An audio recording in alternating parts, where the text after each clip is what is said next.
mugshot movements. Well, the presence and apparatuses of everyday surveillance have unquestionably expanded in scope in our own moment, and in the wake of the so-called global war on terror. These are neither entirely new forms of state and corporate invasiveness, nor unprecedented efforts at resistance to those forms. When precincts, courtrooms, wards, and prisons first started taking mugshots of individuals for policing purposes, the state of photographic technology was such that each print still required a somewhat lengthy exposure time in order for the image to be successfully and crisply captured. Hence, a subject who was alternately and energetically moving about left behind on each visual slide a negative imprint of ghostly, indeterminate anatomical trails, multiple flailing and semi-transparent, cross-contaminating body parts, of facial cartwheels and the soft trickery of maverick lips. A tipping point at which mobility could confer illegibility, or at minimum, a register of movement only. So this is someone who's being prohibited from doing that. You can picture what the difference would be, right, between these kind of mugshot ones. If you think of some of these like action sport shots where you see sort of a blur of every wave of the motion they're doing, like given the aperture time in this early photography, if people were very actively, intentionally not holding still, their representation was not captured as the state intended. And this identificatory loss of grip was something that could be worked to one's quick advantage if accurate inscription was not something that one was looking to voluntarily provide in the circumstances. At least certainly not in the idle guise of proof or justification for the forceful implementation of further constraints to one's being. Instead, conceding to yield to authorities a suitable paper icon of oneself became a singular favor that one could physically refuse to bestow, via the purportedly ignoble galvanization of exuberant thrashing, via the elastic implementation of amplified brow and mouth contortions, via the unrepentant tantrums of one's limbs, their nimble and kaleidoscopic spasms of gesture.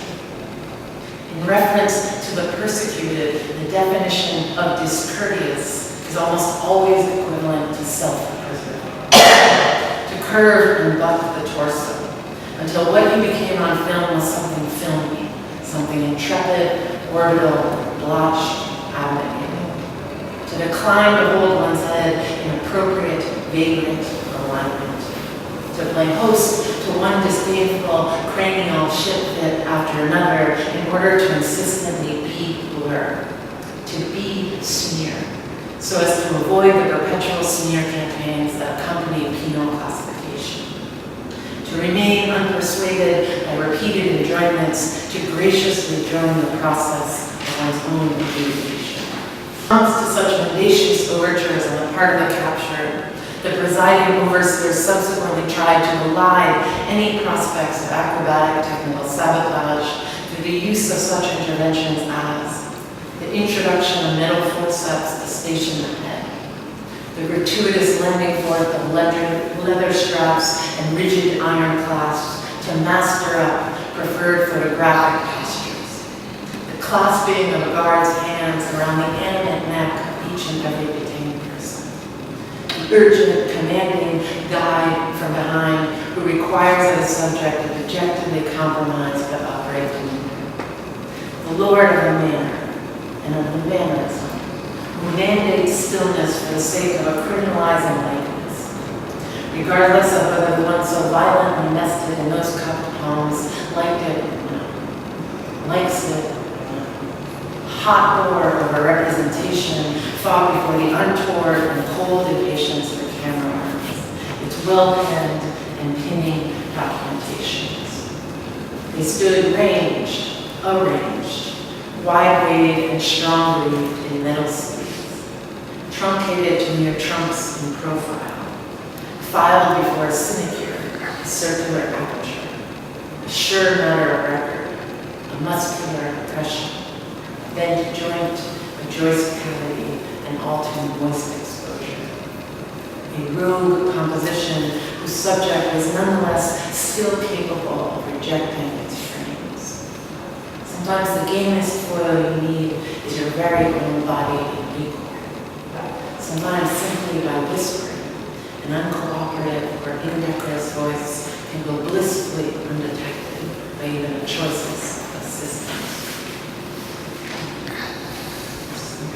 Reflection number 3. The hidden mother and those who cover her. This begins with a quote from Audre Lorde.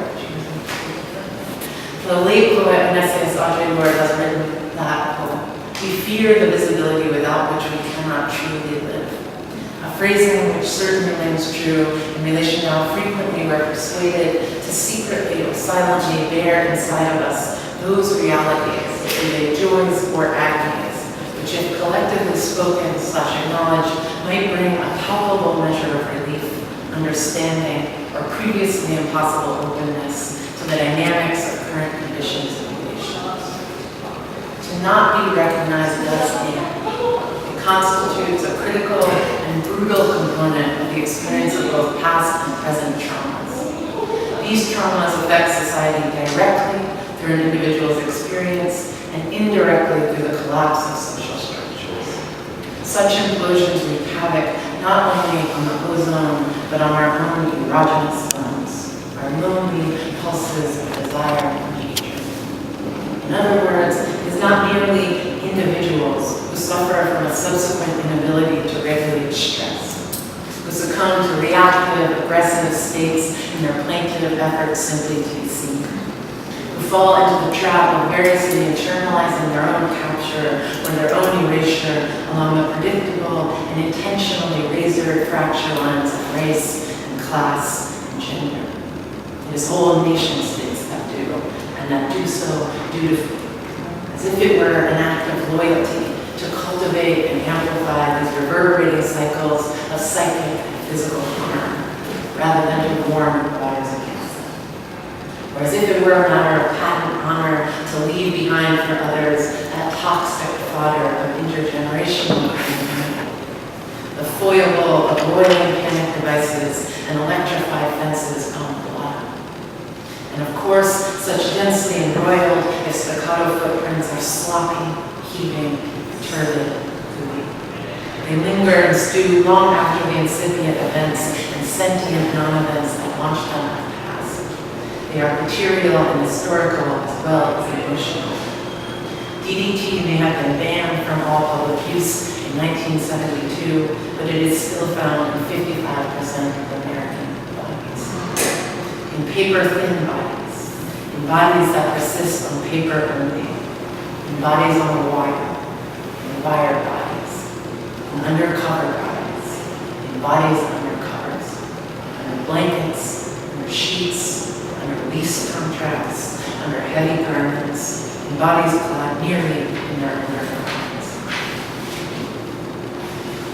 In an unvarnished display case of the 2013 Venice Biennale was an exhibition that gives us a window into a very different way in which subjectivity was at once manipulated, sublimated, and painfully pulled apart in response to the selfsame exposure time issue, call it problem or call it opportunity, that the early mugshots made manifest.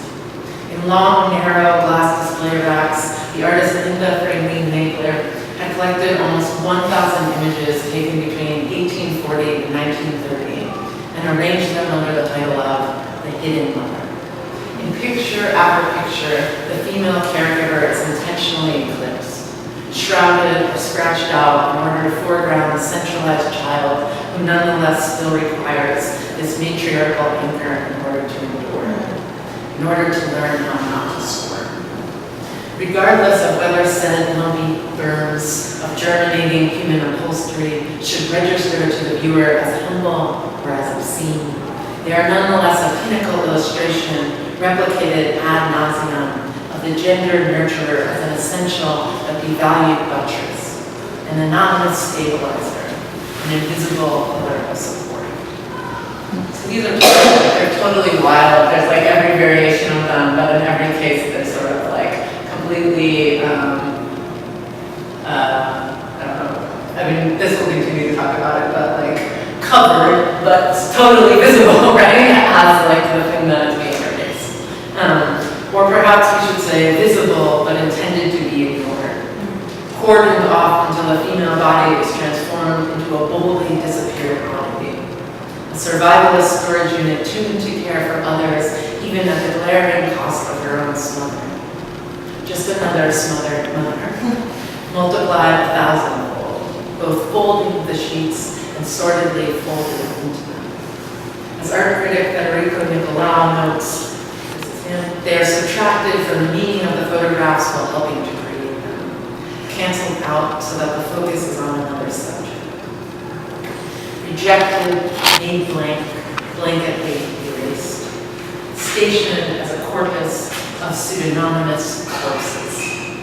Or at least that's one sordid way to see what's there, as a confirmation of the sexism that you, the poet, are already so comfortable exposing. A low and easy target at which you hurl arrows, honing in on the working class commercial photographer in a kiosk of Sears and Roebuck, who lucked out really in securing that position and came to his own grips in terms of following the ripple of orders emitted from management and cagey family members alike, who might at times have himself been she, although indeed only quite rarely. In response to ongoing research that further disproves the scrupulousness of one's eyes, we are urged to realize that yet another thing which you and me utterly fail to read is how this poorly hidden animate armature could also register as celebratory evidence of a child's aliveness. How the startlingly high rates of infant mortality meant basically that posthumous portraits were taken for the norm, requiring a swarm of bold and stylized hints to persuade the gawker otherwise. What we look at today as awkwardly morbid, a viewer looked at then and was chastened with relief before the manifold proofs of goofy vivaciousness. And the distance between dead wrong and dead on can be so slight sometimes, or so giant. Just another client gap through which you miss the whiffs of your own presumptions. Like the gumption to declare that certainly it's a parent that's shielded under there. You find yourself carrying on as if that's who solely or even largely cares for children in this world. And for affluent, portraited children at that. And not instead an adjunct flock of hired attendants whose identity the family ardently wishes to obscure. An involuntarily demure workforce whose furious labor the nuclear matrix depends on, but must not be seen to lend credence to. Be it because of her hue, of her nativity, or a sudden flight of imprudent sensitivity toward the pittance they elect to enumerate her with. The irony that I myself first identified and was galvanized by within these cryptic optics of, quote, supporting one's progeny is surely only the barest surface. It's not even irony. It's a genie in a bottle, a genetic imperatives that loose at full throttle, a glottal-stop effort of who we sequester, coddle, eat, or beg. Attached to the above image, so this one that you're looking at now, this one is labeled not the hidden mother, but the hidden attendant. Right? So in fact, many of these are not hidden mothers, but hidden attendants, and so you're also obscuring the fact that there are different race identification, different class identification, a whole series of other things might be going on in terms of what is obscure that complicates it as nearly an obfuscation of patriarchy alone. Attached to the image of the hidden attendant, featured on Tuesday Johnson's Historical Indulgences blog, we find, among other things, although largely all the same things, the following personal tags. Tim, reblog this. Gabrielle Asnar likes this. Polar Bear Princess likes this. Hottentot 1642 reblog this. Crying Alone with Frankenstein likes this. Wild Boarhead likes this. Shisho Lee likes this. Shadow and Ardent Aquarium likes this. Underwater receptions we can anticipate will be coming from other quarters also. Women hustled, subsumed, halved, quartered, and decapitated before the photographer's lens, before the men's watchful indifference. The different women, fenced in differently, on a basis of race and class and desire, despite the fact that their forms are hemorrhaging forward from every conceivable angle. Yet finagle they must hemorrhage all the more heavily still. This is reflection number 5, Cam over 2013. The social anthropologist Philippe Bourgault has noted that in many ways, the experience of consistent, systematic surveillance is a class privilege. Whereas elsewhere and for everyone else, the phenomenon is encountered more as a dragnet, an unfettered barrage of gaudy but arbitrary enforcement, sweeping its erratic tracks across the city streets, targeting people via spontaneous displays of both deeply ingrained historical prejudice and present tense political gainsaying. For Bourgault's own current fieldwork, studying the culture of addiction, drug sales, and small-time dealers in North Philadelphia, he often accompanies his case studies for years running as they go about their daily lives and business, and in the course of doing so, are routinely harassed and apprehended by those forces of the state that frequently await their curbside appearances and transactions. In 2008, a gathering of Bourgault and 5 Latino men from Kensington was abruptly interrupted when police violently threw them all to the sidewalk, kicking, searching, and citing them. Only Bourgault was able to ultimately fight the charges. He leveraged his at-large, Ivy League, and heavily endowed university, UPenn, to perform independent, friendly DNA tests and background checks in his own favor, at a cost of thousands upon thousands of dollars. With the help of his white-collar status, he had himself professionally cross-surveilled in order to produce an officially legitimated, self-exonerating counter-record. Whereas everyone else was compelled to plea bargain and was left with significant criminal immunities, even if and when they avoided jail time. In other words, they lacked the requisite class status that was required in order to bring forensics to their own. They were baited and then found that they couldn't, in turn, rise to the occasion to abate the tendencies of their own pervasive demonization by others. They simply couldn't be rather the laser-like attention drawn to incriminating details only. To monitor, to disrupt, to neutralize. First, they were counted twice, and then no one could be troubled in the slightest to acknowledge them whatsoever. First, they were meticulously censused, and then they were outright censored. We are doubled down upon loudly in those incipient moments where involuntary forced speech is a mandate, and then once more upon the hardcore imposition of long-term penetrating silence. The more the word safe is repeated, the worse our words become. In February of 2013, a participatory game of public interference with the optical regime of the state was anonymously instigated in Berlin, Germany. Its organizers publicized, this is them, the idea of Cam-over is to destroy as many CCTV cams as possible, and for this we decided to announce a competition. So they're closer to public interest. It was an open public invitation. In order to join this dynamic and ever-shifting live action game, all one needed was a group with a name that started with command, brigade, cell, or platoon, and ended with a historic person.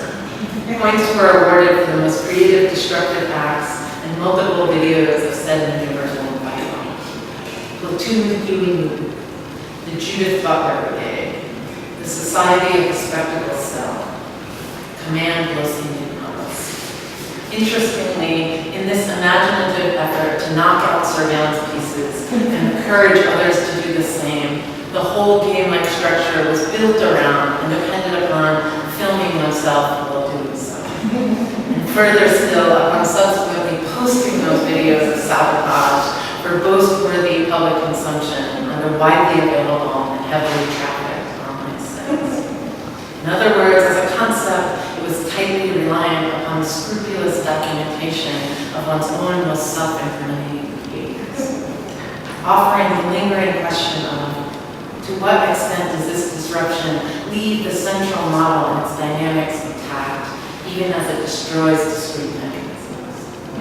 The Cam-over game ended on February 19, 2013, the day when the European Police Congress was held in Berlin. It served as a precursor to a continental amassing of legions of badge holders, who are at the very least now beholden to confront the people's disgust and distrust of their arrival. harder to make of Camrover's choices to take up this specific language, that of masculinized militarization, the Che Brigade, and that specific use of the post-production media propagation of one's transgressions. I ask this now because I'm actually not sure. I think it's useful to position all those hundreds of thousands of public but hidden cameras as seen, and even more importantly, as destroyed. I think it's useful to be playful and not to always hide one's inevitable contradictions. I think that's powerful even. And yet I'm also reminded of Brecht's line in The Trial of Lucullus, where the courtesan commiserates. Our lot is the same. For me too, prodigious Rome could not predict a prodigious Rome. Or of the graceful recognition of deep and difficult internalizations about which James Baldwin utters. In a society much given to smashing taboos without thereby managing to be liberated from them, humanity knows. It will take more than episodic scattering or temporary lack.